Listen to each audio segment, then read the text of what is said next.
Moses! Moses!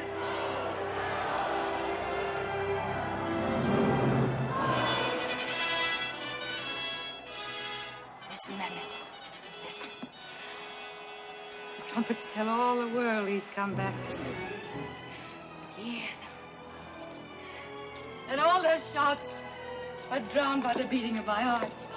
You hear, Mammoth? The whole city calls his name. I hear them, Nefertiti. The Lord Moses, Prince of Egypt, son of the Pharaoh's sister, beloved of the Nile god, commander of the stubborn host.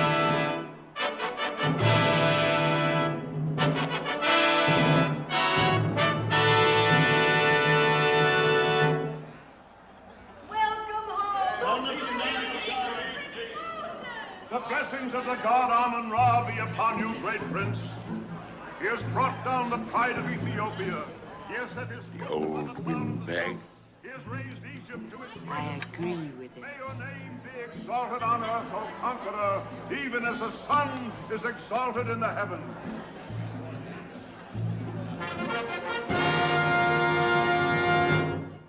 Welcome to my sister's son. We have heard how you took Ibis from the Nile to destroy the venomous serpents used against you when you laid siege to the city of Saba. May my arms stay strong in your service, great city. Who is this fair young god come into the house of Pharaoh? No need to tell you how I share her joy at your return. No need, my brother. Great one, I bring you Ethiopia.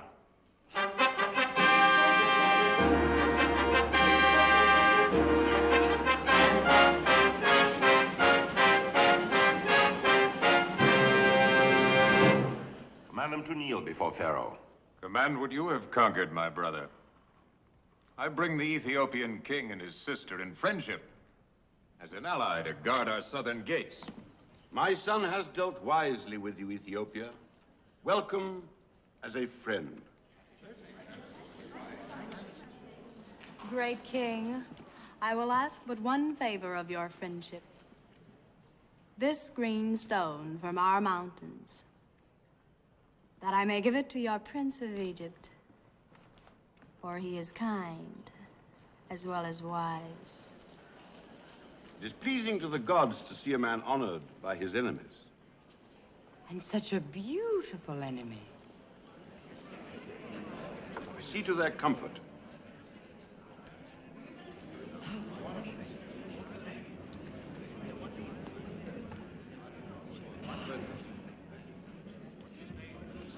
Divine One, here is the full count of Ethiopia's tribute. Bearers!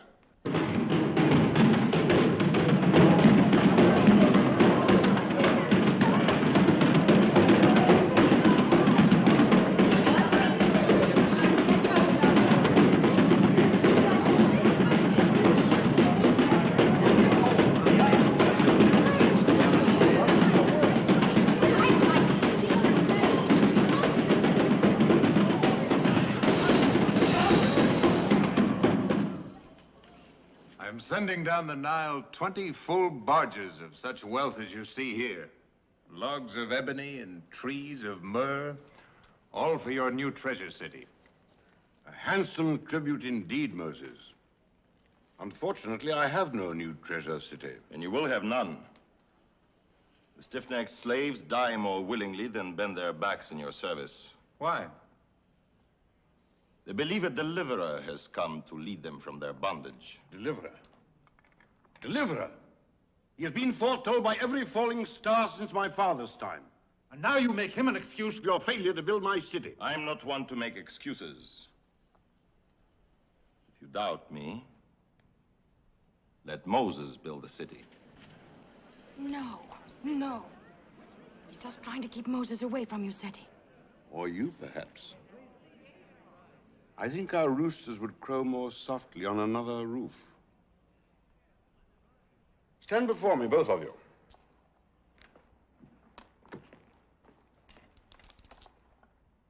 Would you please your Pharaoh, Moses? Your wish is my will. Then you build my city. Wise decision. A noble task. Ramses, do you believe this slave deliverer is a myth? What I believe is of no account. What matters is the slaves believe in him. Of course, of course. Then you too shall go to Goshen. Learn if this deliverer be a myth or a man. If a myth, bring him to me in a bottle. If a man, bring him to me in chains. So let it be written. So let it be done.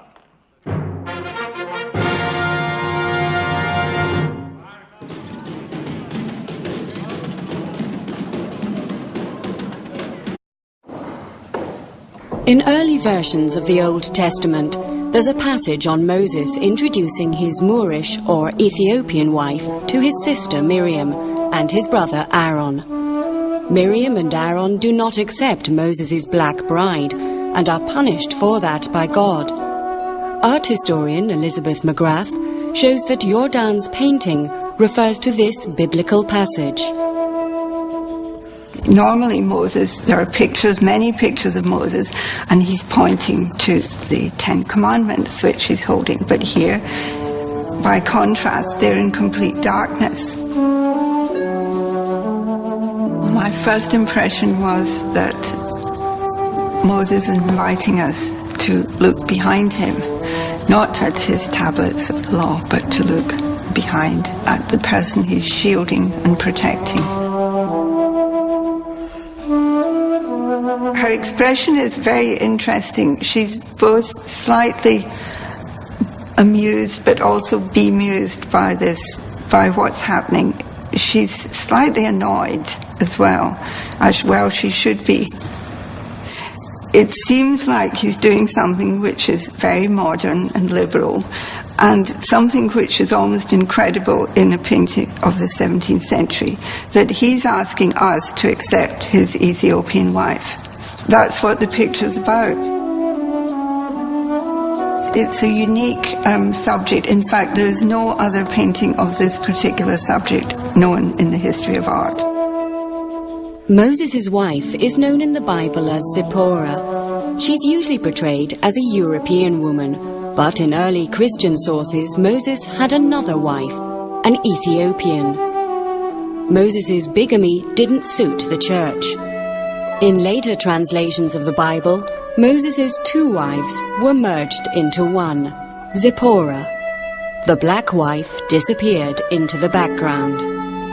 Jordaan's, shown here in a self-portrait, was a Calvinist and an avid reader. He was most likely aware of the early Christian story about the second Ethiopian wife. Jordaan's is an artist who loves to interact with the viewer. He takes stories and he sometimes turns them right round. So something that would have been presented as just a narrative scene with various figures standing, he turns it round and makes the principal character look at us. Moses is saying to us, he doesn't care about what Aaron and the relevance of Aaron and Miriam. He's using the viewer's knowledge of this story to say, you must accept my Ethiopian wife, whom God has approved, because in the biblical story God approves, and shows his disapproval of their anger against Moses by giving Miriam leprosy.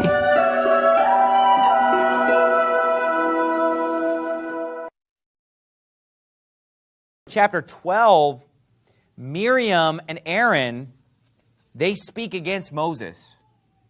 And they get in trouble with God. And here's what they said. It says in verse 1, Miriam and Aaron spoke against Moses because of the Ethiopian woman whom he had married. For he had married an Ethiopian woman. And they said, hath the Lord indeed spoken only by Moses? Hath he not spoken also by us? And the Lord heard it. So what are they trying to do? They're trying to usurp some of his authority. They're trying to say, well, Moses isn't the leader that he's cracked up to be. What's he doing marrying an Ethiopian woman? Why is he marrying a black woman? What's up with that? Now, and again, the Bible is not against interracial marriage. The Bible's not about race or color. The Bible's about being the people of God or not the people of God.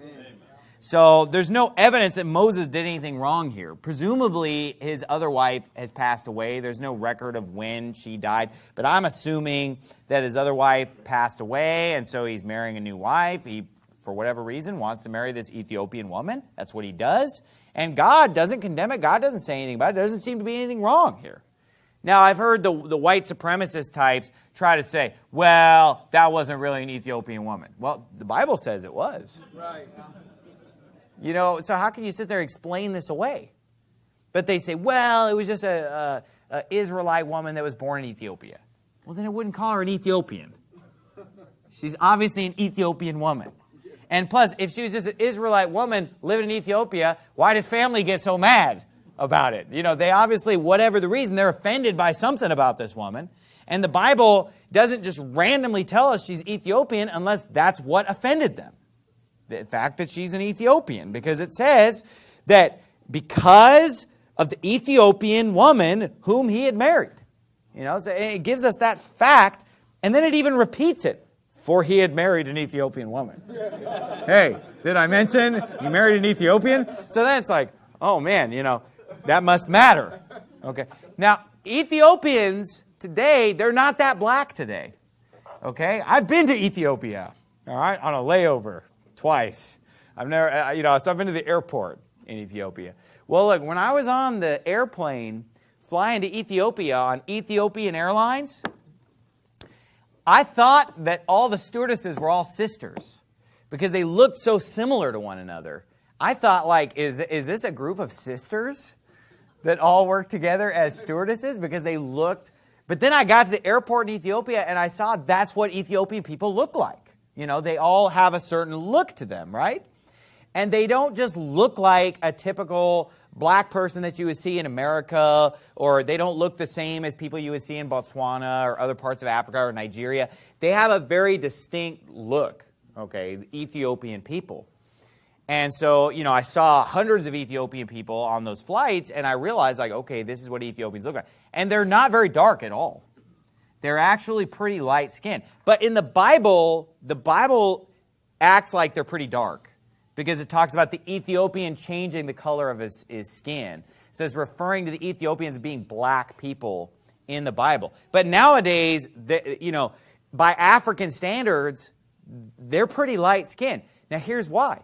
Because over the last few thousand years, they've become intermarried with other nationalities. Like, I believe that the Italians came in there and brought in a lot of Italian DNA.